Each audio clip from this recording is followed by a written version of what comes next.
To introduce what we're going to do in lesson 1.3, there are two equations on the page. And this is an equation that we would have solved in lesson 1.2, right? We would have combined like terms and then divided by 3. This is what the equations will look like in lesson 1.3. And if you notice, the x's are on different sides of the equal sign. And that's what we're going to look at today when we have variables on both sides of the equation. The way that you solve them is a little similar, but the beginning is different. When you solve an equation with variables on both sides, you're going to simplify one or both sides. Then you're going to use inverse operations to collect the variables on one side and the constants on the other. And constants are just numbers. That's what we call numbers. Then if there's anything else to do, you isolate the variable by like dividing or multiplying or something. So let's look at example 1. If you notice, we have 4x on the left and a negative 9x on the right. So we have variables on two different sides. So what you do is you pick a side for variables and you pick a side for constants. It doesn't matter which side you pick. Sometimes it's a little easier to bring them to one side versus the other, but it really doesn't matter. So if you look at the right side, you see that only has variables. So while I could bring the variables to the left, it's going to be less work and fewer steps for me if I bring the variables to the right, since that side already only has variables. So I'm going to label this side for my variables as a v, and I'm going to label this side as an n for my numbers or constants. So you drop a line down the equal sign if you want to, and in order to move the 4x, because it's on the constant side and it's not on the side where the variables belong, which is over here, that's why I put a v, I need to do the inverse, which is add 4x to both sides. So I bring down what I have. I have 10 equals negative 5x. Now I look again and I say, does anything else need to move? So are all my constants on the same side? Yes, because 10 is the only constant. Are my variables on the same side? Yes, because negative 5x is my only variable term. So now the only other step to do is just to divide by negative 5, and you get x equals negative 2. Circle that as your answer. It says to check, and you should check because that's how you know that you got the right answer. And remember, when you check, you always go back to the original. So I'm going to do 10 minus 4 times negative 2 equals negative 9 times negative 2. Now this is a little different because you don't know what answer you're going to get on either side. You just hope that it's the same thing. So I get 10 plus 8, and that gives me 18. And this side, negative 9 times negative 2 is 18, so I got the same thing on both sides. So now you look at example 2 and you say, holy cow, Miss Lee, this looks super complicated. There's like distributive property and there's this fraction, and fraction is like this super scary thing, right? So you just take it one step at a time and you don't freak out. So the first thing that I'm going to do is I'm going to distribute this 3 on the left. So I get 9x minus 12.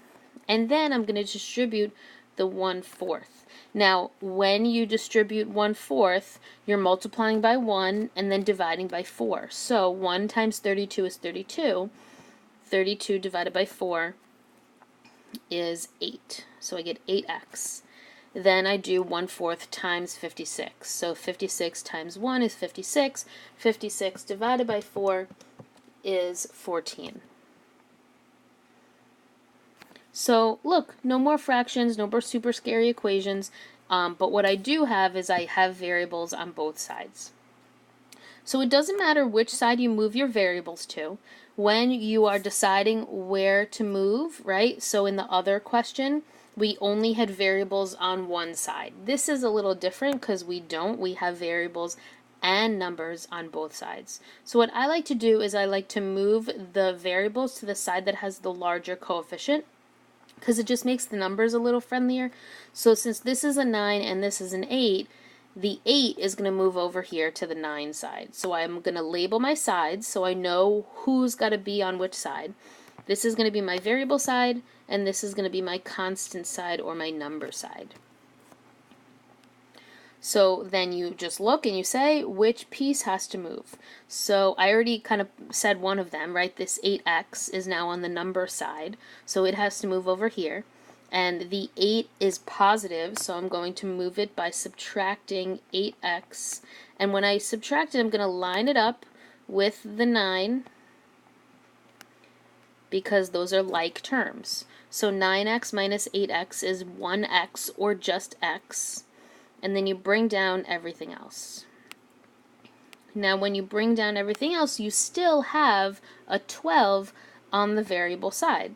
So what I have to do is I have to add 12 to make it go to the other side. So now my final answer is x equals 26. Now, we did that one together, and I would not give you the wrong answer or tell you anything incorrect. So we're going to go with x equals 26. We're not going to check it. But if you were doing this by yourself and it was a test or you weren't sure, I would definitely encourage you to check it.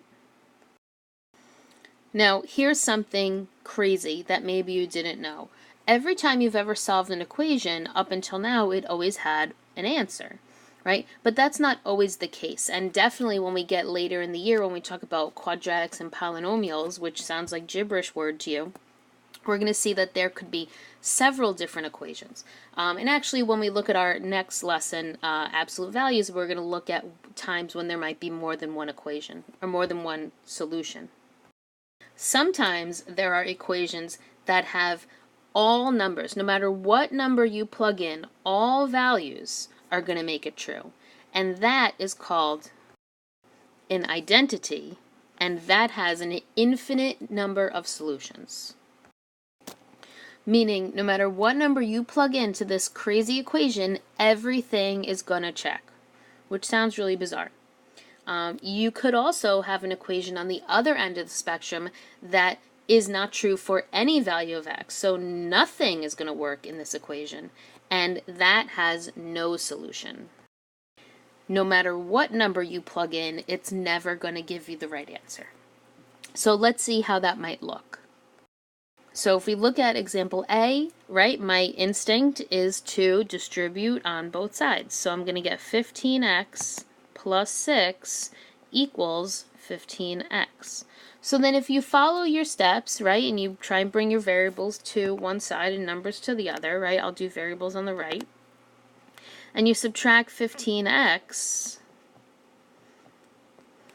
you get 6 equals 0. Not 6 equals x, because anything subtracting itself is 0, no matter what it is. So 15x minus 15x is 0. Obviously, 6 doesn't equal 0, so that sounds ridiculous, which means that this is an example of an equation where we would write no solution. So there's no value of x that's going to make this true.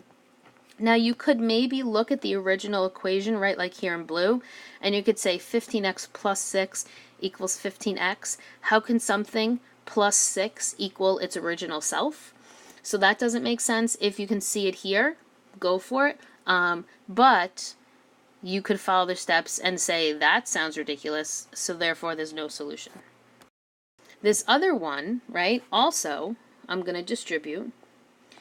So I get negative 8y minus 2 equals negative 8y minus 2. Wow, that sounds really familiar. It's the same thing on both sides.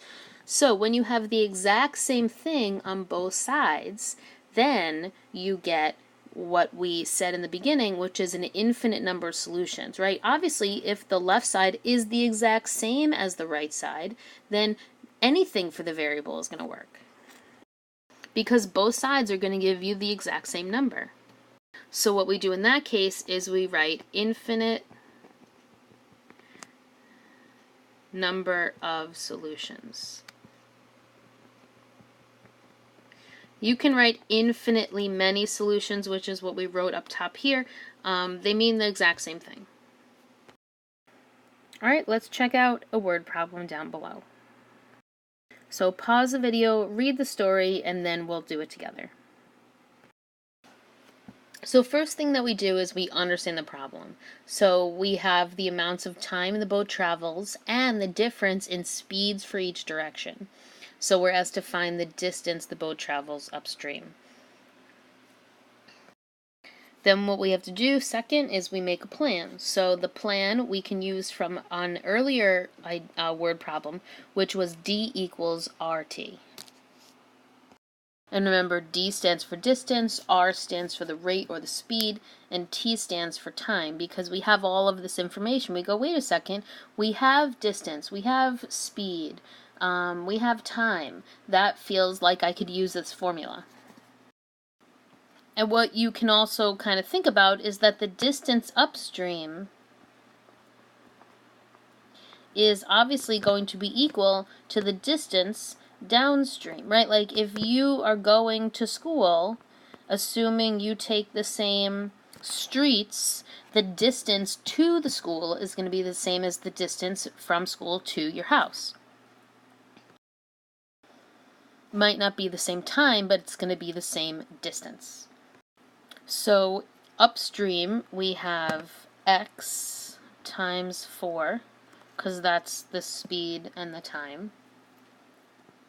And that's going to be equal to the distance downstream, which would be x plus 3 times 2.8, because I went 3 miles per hour faster. So if x is the speed going up, x plus 3 is the speed going down. So now the equation I have is 4x equals 2.8x plus, hold on a second, 3 times 2.8 is 8.4. So now I just solve. Step number 3, solve the problem. I'm going to move my variables to the left because that side only has variables, and I'm going to keep my numbers on the right. So I'm going to minus 2.8x, and I get 1.2x equals 8.4, divide by 1.2, and you get x equals 7. Don't fall for it, because that's not the answer.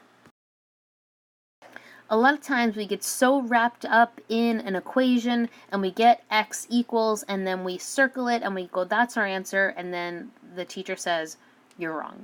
So how are we wrong, right? So it's not that x doesn't equal 7, it's that 7 just stands for the value of x, which represents the speed upstream. So you traveled 7 miles per hour, right? And then on the return trip, it was 10 miles per hour. But the question says, how far does the boat travel upstream? So if D equals RT, now I know my speed, which is 7. So D equals 7 times 4.